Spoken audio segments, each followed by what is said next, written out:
제가 상담할 때 늘 말하는 게 콩 심은 데 콩나고 팥 심은 데 팥난다는 속담인데, 방금 질문처럼 머리카락이 직무면 당연히 직무로 나오겠죠. 그런데 무무증, 빈무증 이식 부위는 우리가 속옷을 착용하는 부위이고 머리카락이 자라면서 속옷과 부딪히게 됩니다. 그러면서 어느 정도 큰 웨이브가 만들어지기도 하고요. 앞서 말씀드린 이식 방향 자체도 굉장히 입체적으로 모발이 모이게끔 이식을 하게 되는데, 이렇게 수술을 하면 걱정하시는 것처럼 소복 입은 귀신이 머리 푸른 모양새처럼 보이지는 않습니다.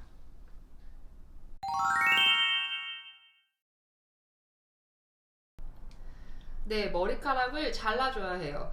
보통 수술하고 머리카락이 어느 정도 길어질 때까지는 그런 일이 없는데, 어느 정도 자란, 일반적으로 수술하고 9개월쯤 되면 이제 이게 너무 길거든요.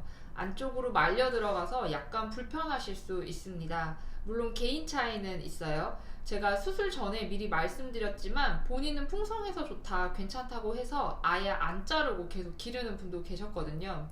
어쨌든 9개월쯤 되면 한 달에서 한 달 반 정도에 한 번씩 끝을 조금씩 잘라주는 게 보기에도 자연스럽고 일상생활 하실 때도 크게 불편하지 않으실 겁니다.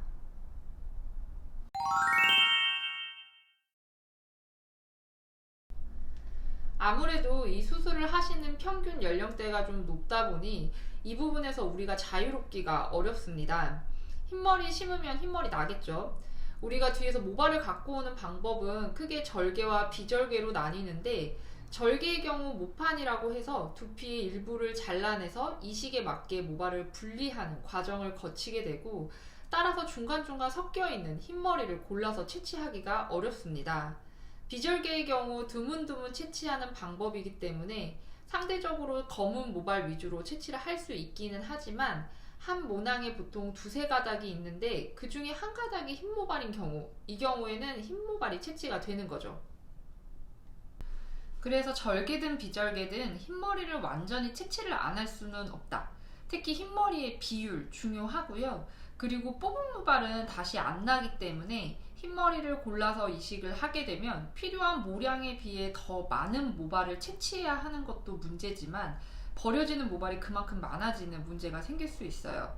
그래서 이식할 때 눈에 좀 덜 띄는 부분으로 흰 모발을 배치하는 방법, 안쪽으로 넣어서 볼륨을 만드는 데는 도움을 주지만 눈에 띄게 드러나지는 않게 조절을 하려고 합니다. 그치만 이것도 결국 본인의 흰 머리 양에 따라서 불가능할 수도 있기 때문에 수술 전에 정확한 상담을 통해 어떤 식으로 결과가 나올지 미리 알고 있어야 하는 과정이 필요하다고 생각합니다.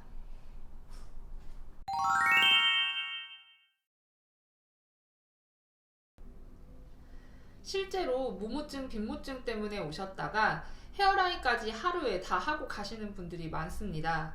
이 수술을 원하는 연령대가 이미 노화가 진행하면서 머리가 가늘어지고 볼륨이 약해져 있는 분들이 많기 때문에 어차피 뽑을 거 좀 더 뽑아서 머리에도 심자 하시는 분들 많고요.